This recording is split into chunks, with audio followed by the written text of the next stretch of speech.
I'm Commander Shepard, and this is my favorite podcast on the Citadel.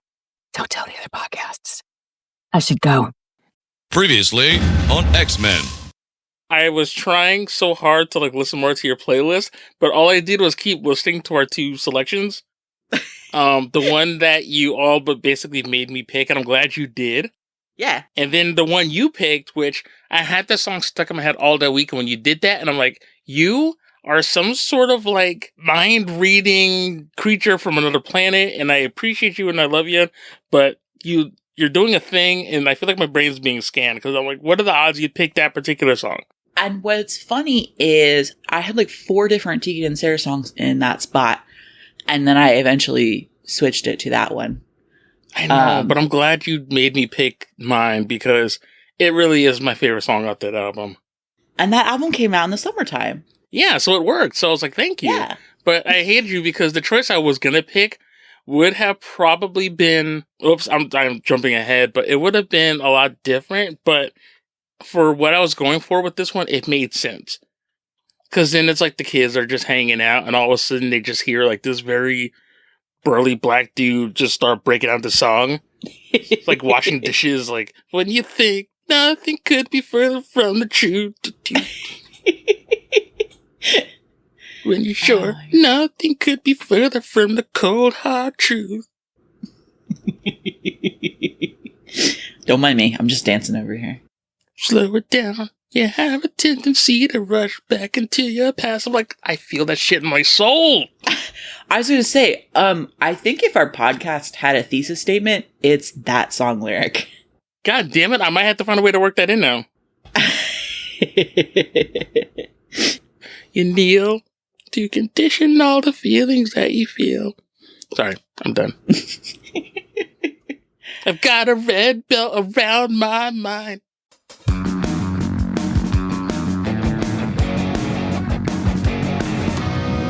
Is it any wonder why we're still going on and on and on? Does anybody ever ask what happened to that one we took?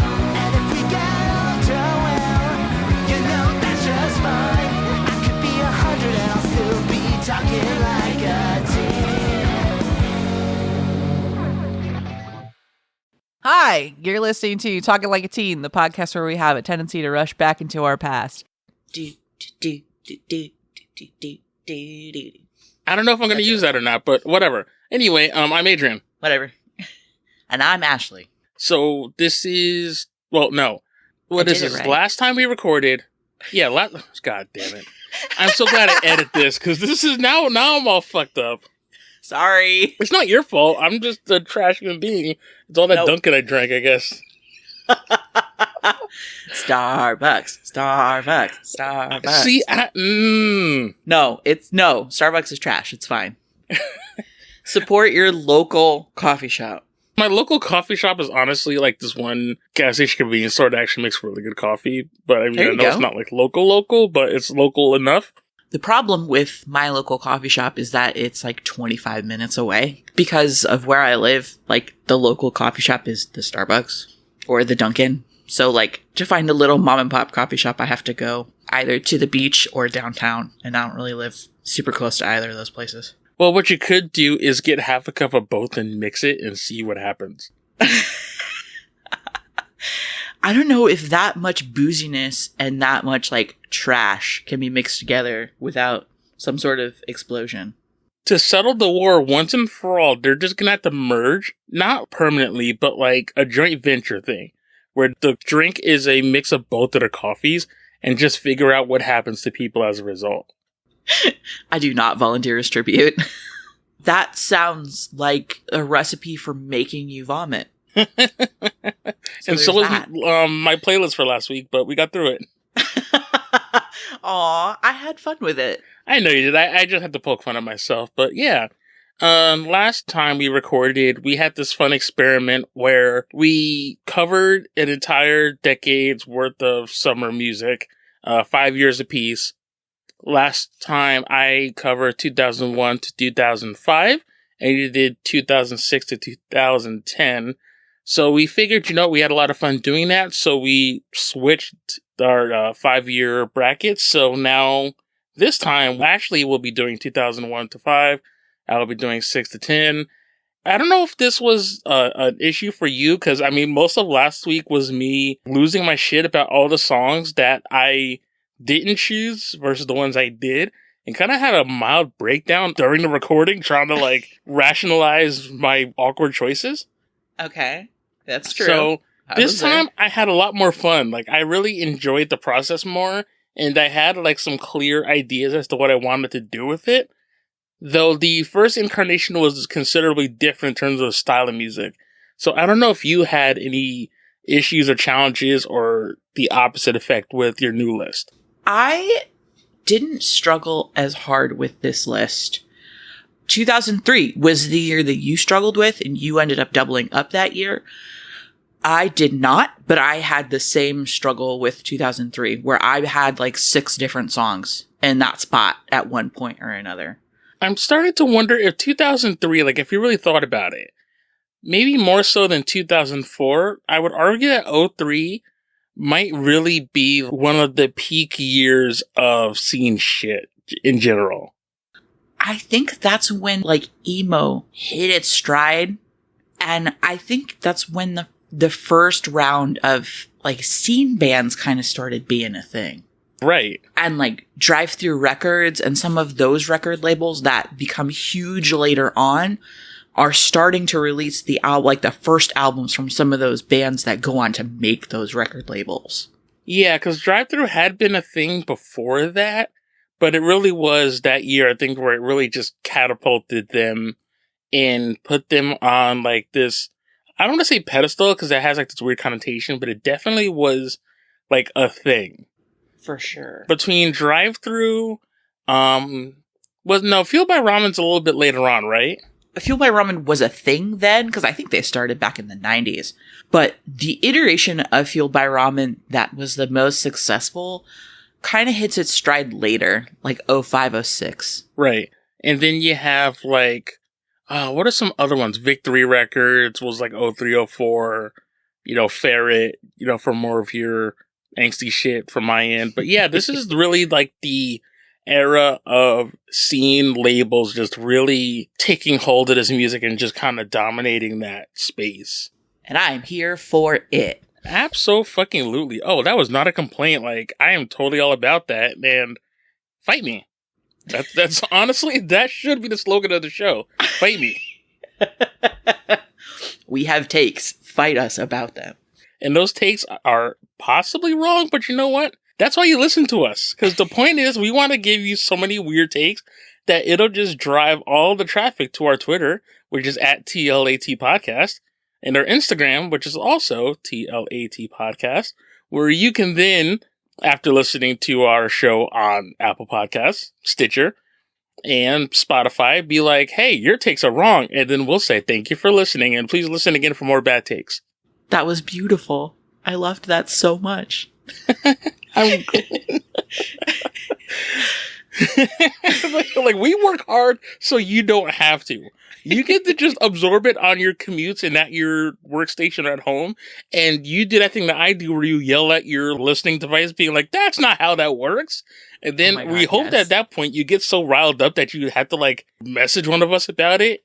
And I mean, be super like constructive and not super awful, but yeah, by all means, be like, your thoughts on Drive-Thru Records are wrong. I'm like, fight me.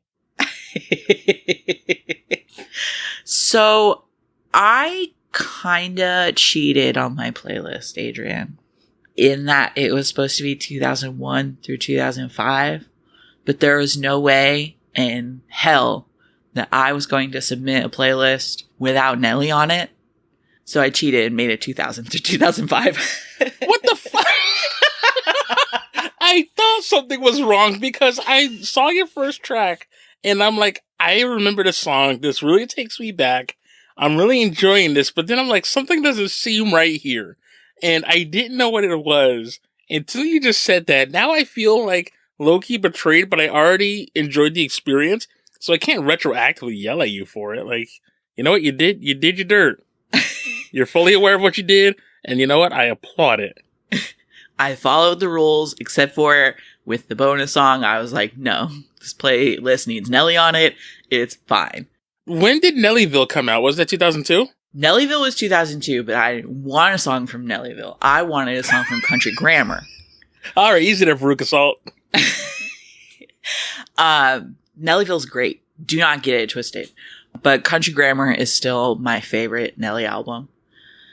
It's just so fun. Every song is so fun, and it encapsulates everything about that point in hip hop, kind of between the East Coast, West Coast shit, right before Kanye kind of changed it and turned it into like that like chipmunk soul stuff.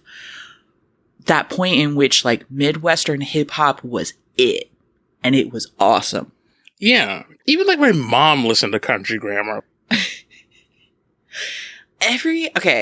Every person I know has that one friend where their parents back in the day were a little bit more relaxed and chill than other parents. Like, it was your friend who didn't have the regular mom, they had the cool mom. Right. And my friend with the cool mom would let us like throw like dance parties to Nelly in her living room. And I'm sure like her and her boyfriend like went downstairs and like smoked weed or whatever and just like ignored us, but like gave us basically full run of the house and was like, here are all of my hip hop albums. Have fun. That's kind of amazing. I love the story. So like that's what I think of when I listen to Country Grammar. I mean, among other things, because like there's so much of like my hometown in this album. But yeah, I picked Ride With Me. It's a song that most makes me think of like being in middle school, right before high school started and everything got hard and complicated. And just like hanging out with my friends and dancing like a 12-year-old white girl dumbass. I don't know. I love this whole album so much. It's so great. I can't say enough good things about it. The versatility of the song, I think, is astounding. Either you're partying or you're just like on a road trip or just riding around. Like, it plays to so many different scenarios. Even if it's just like you're sitting there doing your homework, it just goes. And that City Spud verse is so good.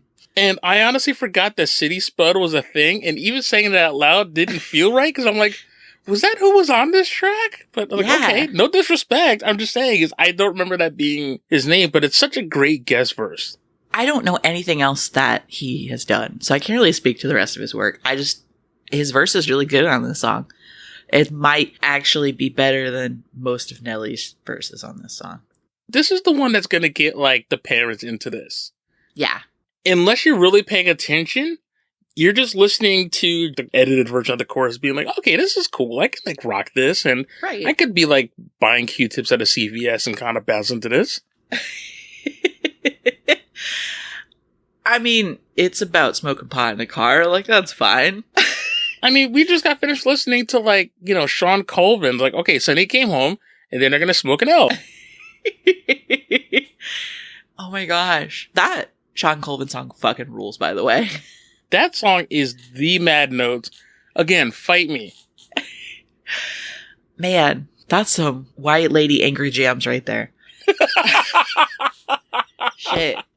But that was like that whole era, which we'll get into that another day, because that's a whole thing that, yeah, get me drunk for that episode. But anyway, great choice. And I'm so glad you broke protocol to put that on there. And honestly, even if you were like, well, the single broke big in 2001, I would have allowed it. So my 2001 jam was Bleed American by Jimmy Eat World. I fucking love this album so much. I think it'll probably end up being an episode. Okay, I'm down. Maybe. But fucking Bleed American rocks so hard. This song fucking rules. I love Jimmy Eat World. This isn't even like a disagreement. I also didn't know what to expect because it's not like I listened to like Static Prevails or Clarity until after I listened to Bleed American. But I very vividly remember the fact that they had to change the title post 9/11, Yeah. which I get it, but the first song is still called Bleed American. Yeah. This song opens the album and it's fucking perfect. But Jimmy Eat World to me is a band that I don't think often does social commentary. No, it's not Anti-Flag or No Effects or anything like that. Like, they're not a political band. I think this was just sort of them dipping their toe into that. And I like it a lot. I think the vibe on this song is fucking great. The drums rule. But I'm glad that the whole album isn't this. Yeah. And if you had come from like Clarity or Static Prevails, hearing that song probably made you feel a certain kind of way because it's very aggressive. And I think up until this point, this is easily the heaviest Jimmy World song. Mm-hmm. It's great, but I can definitely see this is not like a Sunday or No. even like Believe in What You Want. No. Hell, it's not even Lucky Denverman, even though that song fucking rules. This was my first Jimmy Eat World record. It was definitely not my last. It's my favorite of theirs. I don't know. I like this song a lot. It's so good. 2001 was hard. There were a lot of other songs that I kind of put in its place and then eventually was like, hell yeah, I remember rocking out to this. Let's do it. There were just so many songs on your list that I knew, but I think that's what made it kind of fun because I think what we both did was it was less about, oh, hey, let's listen to something we haven't listened to, but just shit that you just really felt. Yeah. Because it's badass. Like, anytime I get to listen to Jimmy Eat World at all, the deep cuts on Bleed American are so good. Like, okay, yeah, everybody knows the middle, which is a great song. You know, Sweetness is great. But, like, if you don't. If you don't. Yeah. God damn, that song is so good. Dang. How many times have I cried to that song? A bunch. Not as many as I have, I assure you. Well, and like some of the stuff towards the end of the album, like the Authority song is really fun. Cautioners is really fun. Like this is it's a fun album. Oh, mystery, I'm not scared anymore. Da, da, da, da, da, da. I've got no secret purpose. I don't see my PSD why. Sorry. I'm done. No, but seriously, like the Authority song is one of the catchiest songs in existence. If you don't tap your toe, you are dead and your life is meaningless. Exactly. Get your shit together. Listen to this. Probably the most aggressive pitch for Jimmy Eat World. I remember this was... It's been a couple of seasons. I think it was the 15-16 season. The Florida Panthers used The Sweetness as their goal song. And it's one of those where I'm like, I see you, Florida Panthers. Weird flex, but I see you. I'm sorry, but if I were the Florida Panthers, my goal song would be The Middle. Or that would be like the song they skate out to. Like, I mean, I again, weird flex. I appreciate it, but what are we doing? This is weird. I don't know. They were one of those teams too that eventually transitioned over to just sending out the survey every year and being like, "What should our goal song be?" And it would be me looking at it being like, "Well, you've got 3 Pitbull songs and this Dropkick Murphys song, so I guess we're marching up to Boston." I don't. What are we doing? Yeah, like what? I mean, I get it. It's Florida. It's Pitbull territory, but I'm like, there's better ambassadors to Miami. Like maybe a Trina song. Like, come on. Sure, you can't tell me there's not some nondescript Miami pop song. Fucking use Gloria Estefan. Like, do that. What about what was like the one Will Smith song? Miami? Yeah, But they're not technically in Miami. They're in Sunrise. where the hell is Sunrise? It's a suburb of Miami. It's okay, fine. Miami adjacent is the remix. Welcome to Miami adjacent.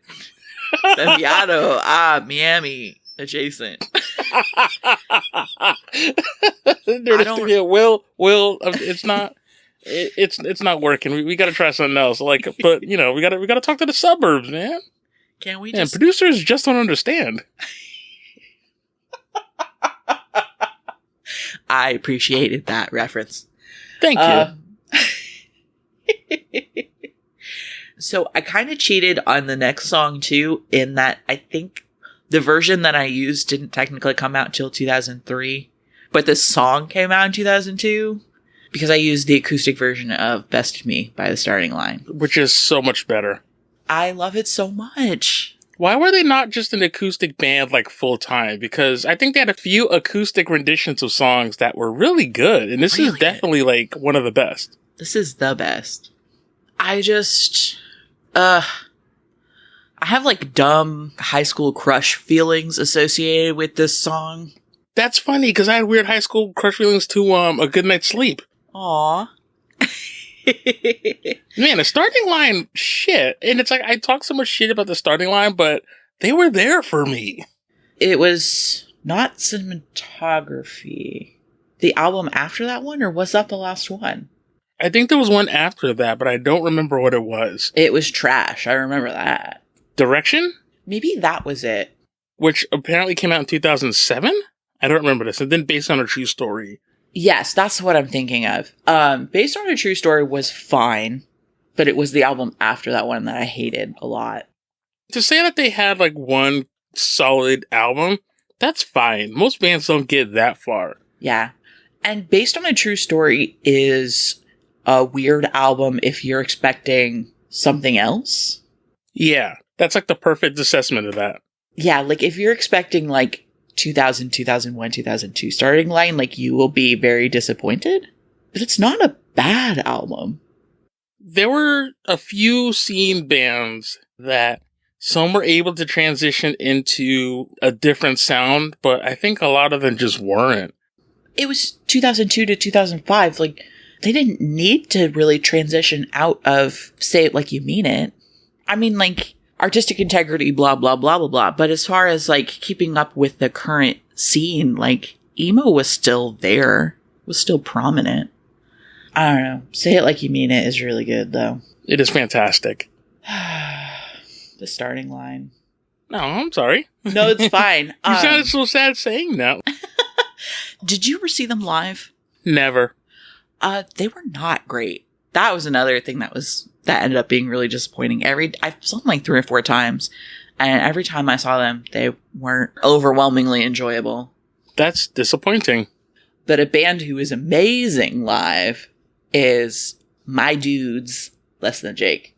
I nearly squealed when I saw this only because I thought about, God damn it, I could have used the Less Than Jake song. But then I wanted to almost go like late 90s and pull like some like fucking Pesco or Hello Rockview on this shit. Yeah, see, that's the thing with Less Than Jake is so much of their stuff that I enjoy is actually technically like late 90s Less Than Jake. But this album's so good too. I fucking love Anthem. It's great. It's probably the Less Than Jake album that I listen to the most. GNV FLA is fucking great too. It's so slept on. I picked Escape from the A-Bomb House from Anthem, which, if you're not familiar with Less Than Jake, this is not the greatest song for you to start on, because it's not your typical Less Than Jake song. It's definitely more angsty. But the rest of my playlist ended up being pretty angsty just because that was where I was as a person at that time. Right. I had already had knowledge of Less Than Jake in their earlier stuff.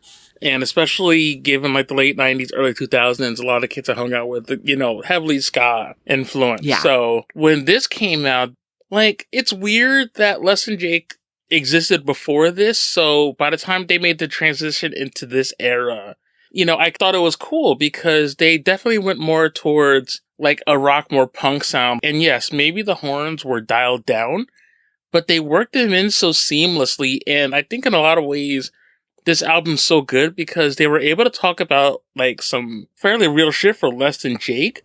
For sure. But still stay true to their roots. Yeah, because there's some real silly shit on this album too. Yeah. So I really think that if you listen to them before, or this is your first introduction, this is, I think, that perfect marriage of like the two eras of Less Than Jake. I think this album is a good place to start as far as your Less Than Jake listening journey. Just maybe not this song. There are other songs from this album that if you're like, I need to listen to one Less Than Jake song to sort of get what they're about, this isn't it. I don't know. I really love it though. I love this fucking song. The harmonies on it are so good. My high school experience was not great, especially at home. So the idea of getting the fuck out and just like kind of wanting to like be an adult, be your own person, like That's what like half of the songs on this playlist are.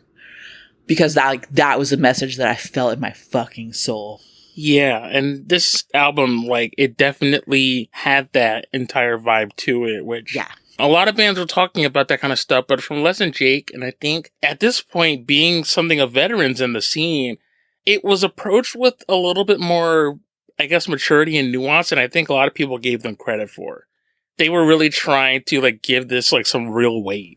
I think the idea of like wanting to get out of your parents' house, it's different if it's a bunch of 16-year-olds recording a song about it versus some dudes that are, you know, in their 20s and that have gone on and are just kind of looking back at things. Like they came at it from a slightly different perspective, kind of based on their ages. And they still managed to do a good job of sort of encapsulating that feeling of being like, fuck this, I want to be grown.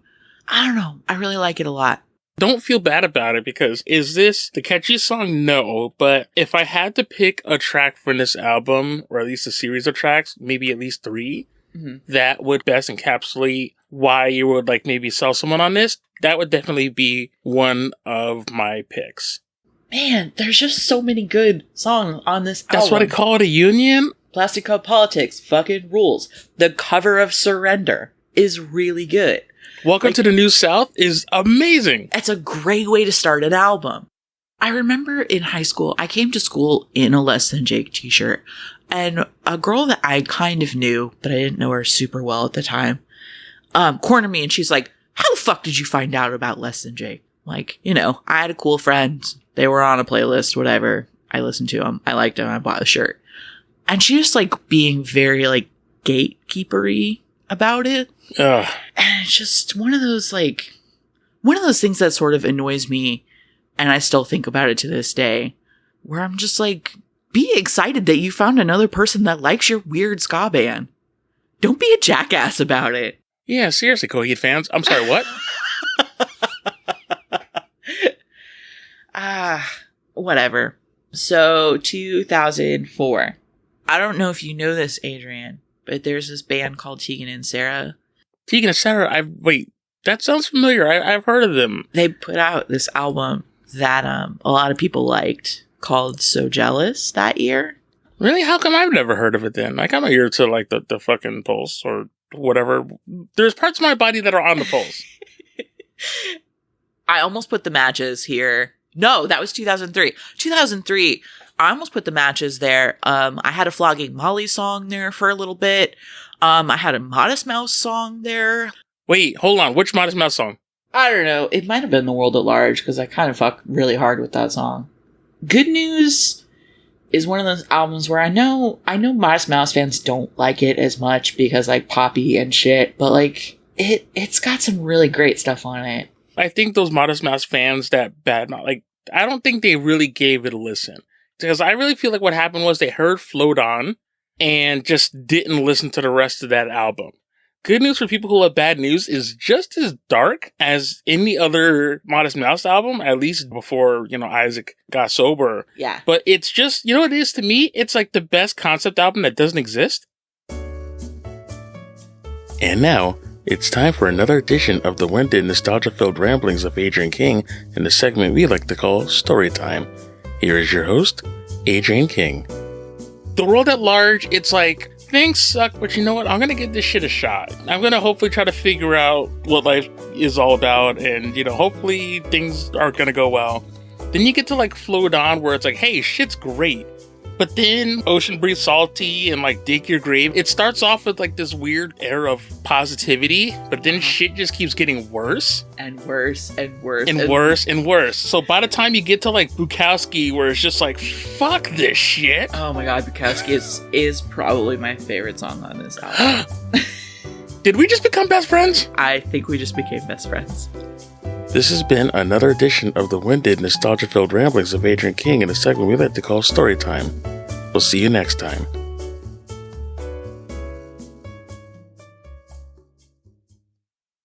Oh yeah, Tegan and Sara. I'm sorry, because Modest Mouse. God. Ocean Breeze Salty alone. Like, sat in a coffin. All right. Black Cadillacs. All right. This is a Tegan and Sara podcast. Let's talk about Tegan and Sara. I had 3 different songs from this album on this playlist, and then I trimmed it down. I had Wake Up Exhausted. Then I changed it to Walking with a Ghost because I thought it would be funny. And then I think I changed it to Take Me Anywhere, which is where it ended up at. Because this is another one of those songs where it's just like, get me the fuck out of my present situation, please and thanks. No. High school was not good for your girl. I know. And it's like, I feel bad because I'm like, damn, like. But she's one of my closest friends in the world. I was in her wedding. She is great. It was like one of those like super happy high school memories was driving around in her little Toyota and listening to this album. I fucking love Tegan and Sara, and I love her. She's great. So I have some positive memories associated with this album and with this song. If you are looking for a good entry point song for Tegan and Sara, I think this would be a strong one. I think almost anything from So Jealous is a decent place for you to start. That is true. What bums me out, and this is like a really dumb thing to get bummed out about, is that there are probably so many people that their entry point to Tegan and Sara is Everything is Awesome. And that's a weird misnomer.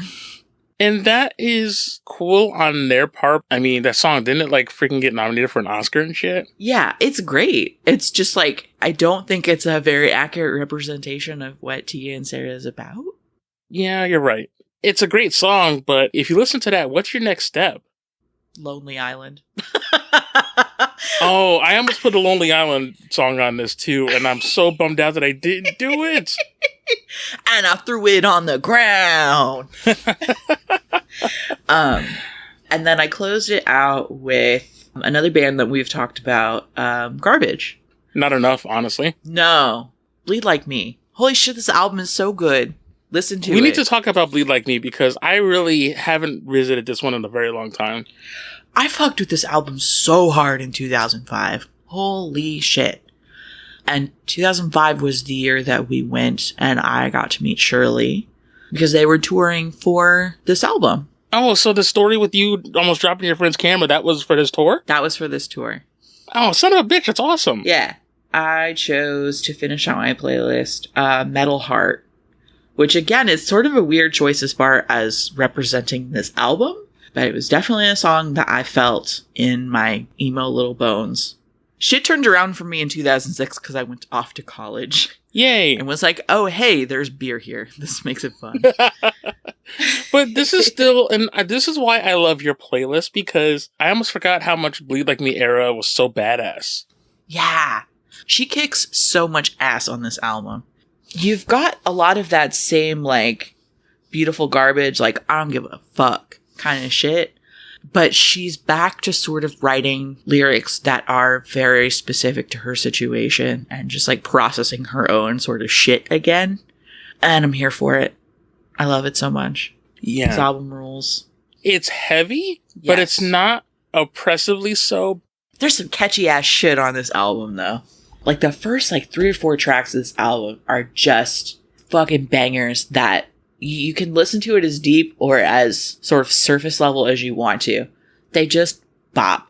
But then you get to Bleed Like Me, and you're just like, oh, okay, now we're going some places. We're right back where maybe people weren't comfortable going again, but Shirley's like, I don't give a shit. She's grabbing you by the collar, she's dragging you. It's like, you're gonna feel this. You're gonna hear me. And they had the fucking balls to release Bleed Like Me as a single. Holy shit. Man, Garbage rules. God damn. See now? I mean, tell you what I'm gonna do is this. How about we take our leave now? Fuck it, we're making this a part 2. Okay. I'm gonna go listen to Bleed Like Me, and then we'll come back next time and we'll talk about my list.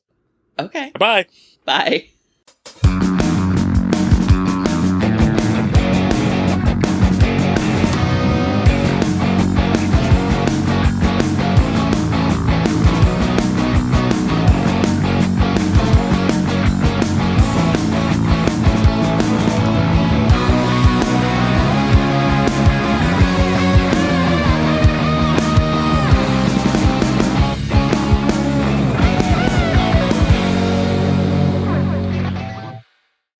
more great podcasts, visit AdrianHasIssues.com.